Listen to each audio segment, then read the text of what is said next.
We've got some serious work to do. As you guys know, we've submitted permits to enclose the porch and add a bathroom to our tiny cabin in the woods. And part of that permit is adding a deck on this side of the cabin. But this is where the previous owners had their garden boxes.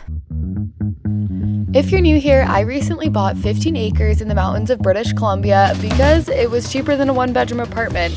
Now we're renovating our tiny cabin, learning to build with resources from the land, and figuring out how to live a little bit more sustainably, one project at a time. These are strawberries. Wow, they smell really fresh. They smell like lemon. Is that normal? Berries apparently grow like weeds in this area. Oh, I hate to do this. We don't really want a field of strawberries growing underneath the deck. And when you pull the roots out, you can replant them in another spot and they'll start growing. So we're gonna save some of these. Feels like there's a spider in my glove. This wood is rotting and bugs galore. So some of this wood will have to burn because there's mold and mildew, but some of it we'll keep for another project or new garden beds. I announced last week that I'm doing this full time.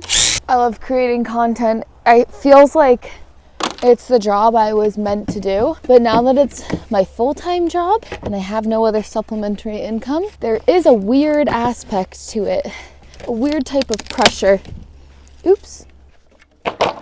And it makes me feel like every video has to be huge, entertaining, international trips, but I realize if I want to do this long term, for the most part, I'm just sharing my daily life. While I do plan on some larger builds and some grand adventures, on the day-to-day, I gotta get this stuff done. So hopefully you guys like those videos too. Look at this. Oh God, it's moldy. This was a table at one point. Can you see the leg? Oh my God, the bottom is just disintegrating. This is just an absolute dump. And this is why I'm not saving these garden beds. It's falling apart.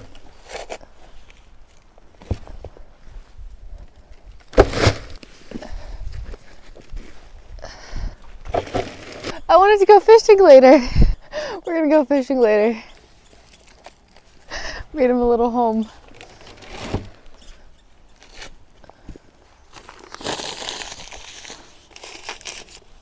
We're gonna start a rip-roaring hot fire so we can start burning some of those wet logs. 2 loaves of bread for $7. That seems a bit steep. I need to start making my own bread.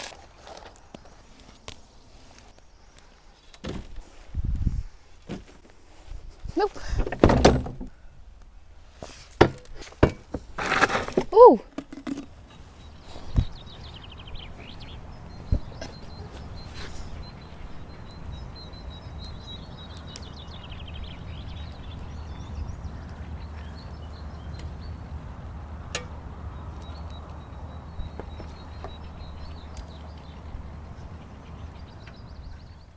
I think this is an avocado seed. Does that look like an avocado seed?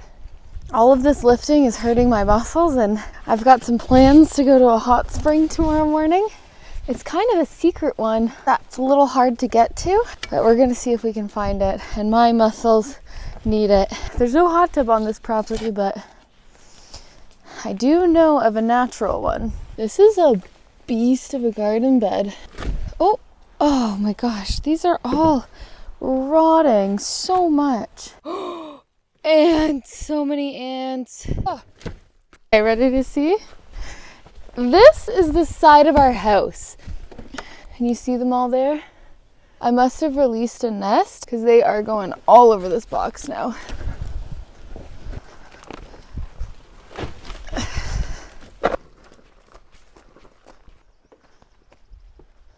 So the stream is right there, and this is on the other side of the fence, and this is where I want more gardens. It's pretty much the only other spot on the property besides where the beds are right now that gets sun, and that's because it's behind the cabin, and obviously trees had to be cut down so that the cabin could go in.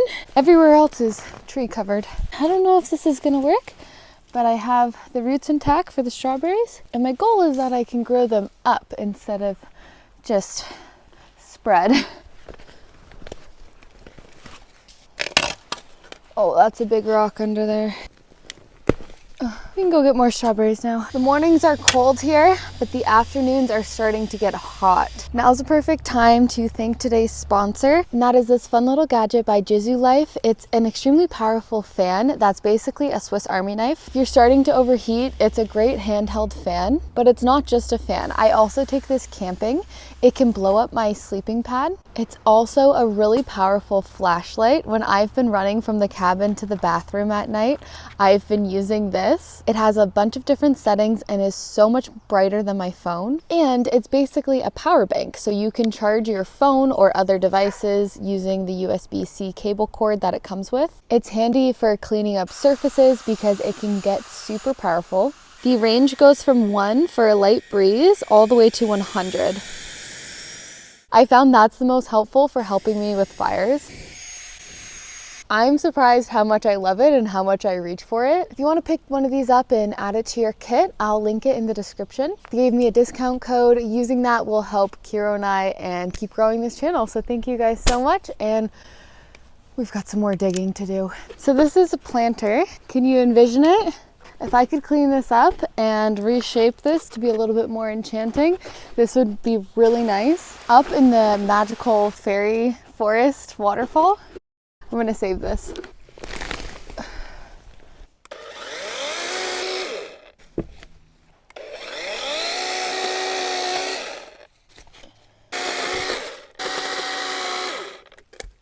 Okay, this seems like a good time for a lunch break.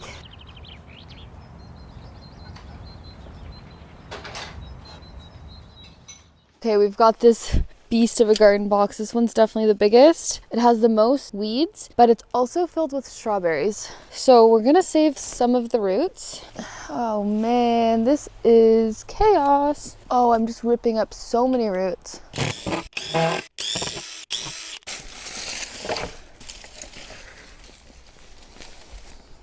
Gotta pick the weeds out or else they will infest your whole compost or new garden.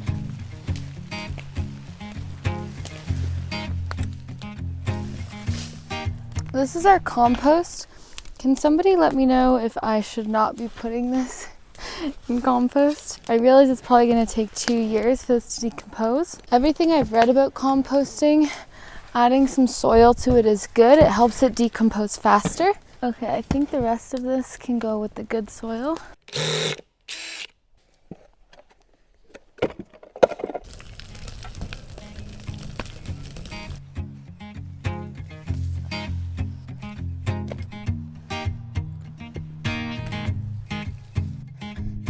These boxes will definitely keep and put peppermint and basil, but they're only a couple dollars from the dollar store, so I don't know what type of pesticides have been in here, so we're gonna start over.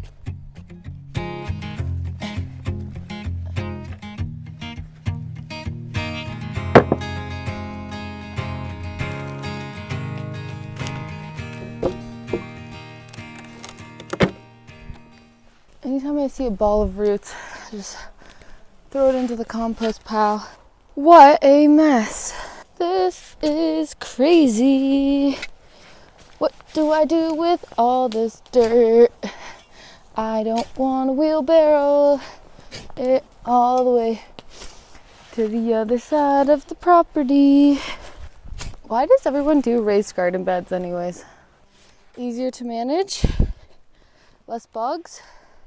I guess I'm gonna find out if stuff starts growing on the ground and we get a bug infestation. I've got one more garden bed left. I really wanted to finish tonight, but it's about to downpour and it's 6:30. Yep, okay, I think we might have to call it for the night.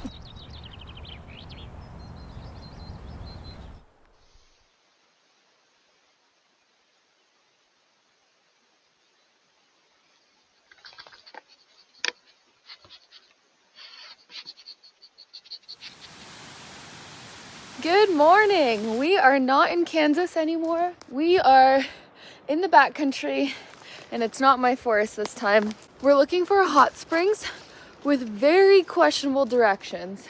I'm supposed to scale this mountain down for about 20 minutes. A comment someone left a year ago said, Google does not lead you to the right pull-off. Once you get there, keep going and look for the pink tape.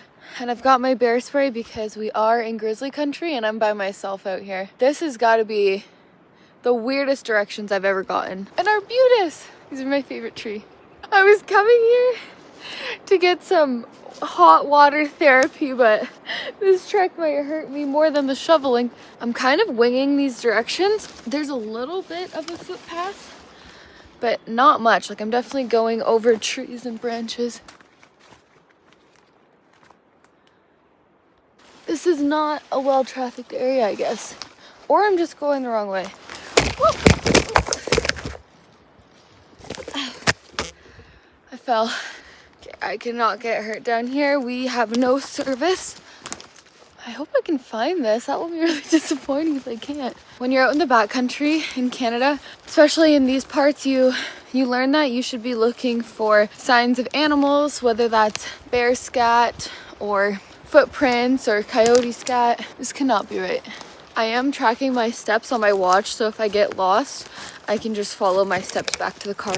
What's more dangerous than animals out here is getting lost and getting stuck. So you really want to have a good map, compass, navigation tool. I always bring my power bank in case my phone dies. Not that I have service, but you can hit SOS. But I found another flag. Wow, I can't believe this. We are surrounded by skunk cabbage and we know the bears like to eat that. Got a ways to go still. Oh my gosh. My foot is soaked from that bog. So I see the river, but I don't see the hot spring. I think I gotta backtrack a little bit. I'm feeling a little defeated. The flags led to nothing. I couldn't get around the creek. I'm hiking back up and not listen to that single Google review that told me to go past the landmark. And I've officially spotted some animal scat. I'm not quite sure what it is. It's not a deer. I mean, if I had to guess, I'd say bear, but it's pretty small for a bear. It's at least not a grizzly bear. And it's funny because I'm retracing my steps, so I would have already passed it and not noticed. Okay, I just walked down the road. Now this is the trail. I can't believe I bushwhacked for 45 minutes. That makes a lot more sense. Oh my gosh, we're getting close. Oh my gosh.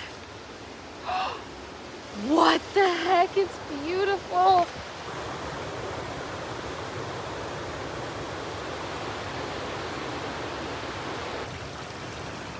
Whoever did this, amazing work. Oh, it's warm. It's pretty hot in here. It's a good time to use my fan. Where did we move to? This magical place. The hot spring's right there. And the river's right there. And nobody's here. So the way it works is there's a pipe that's streaming the hot water from up there, and then it pours out there. The water is not hot right now, but it is really warm. It's like bathtub water. Because of the snow melt coming off the mountains, it's a little bit cooler, but in the summer it would be even hotter. And you have enough overflow over this little waterfall where it's draining the old water and bringing in new water. Apparently, a surveyor found this spot in the late 1940s, and he made it nice so that other people could enjoy. And it's important that if you come across something like this in the wild, or you find yourself at this exact hot spring, take care of it. Never leave garbage. There's no way it looked like this in 1948. Someone put a lot of time and effort into creating this into more of a pool. This would be an algae breeding ground if there wasn't flowing water. It's a natural hot spring. It's not man-made at all, but the formation of this rocks to make a pool out of it is man-made. Okay, I'm gonna turn the cameras off and just spend some time here. I'm so sad to leave.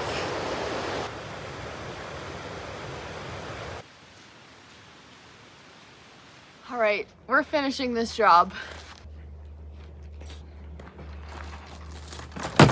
Oh!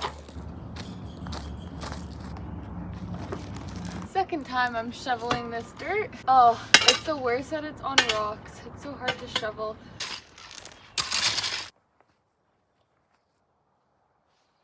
bunch of firewood over there. And once you go to one corner, you never come back empty-handed. There's always something to carry. I'm looking for a used ATV because this will take 10 times longer than it should.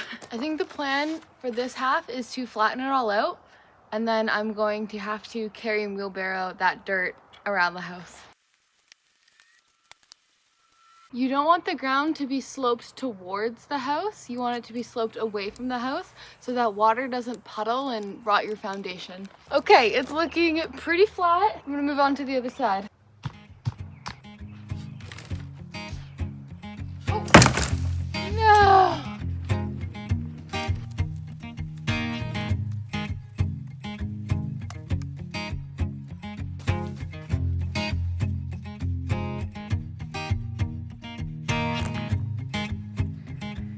And that is the after. It's looking a lot more flat. Last thing on the to-do list, I need kindling. Thank you guys so much for watching, and we will see you next week.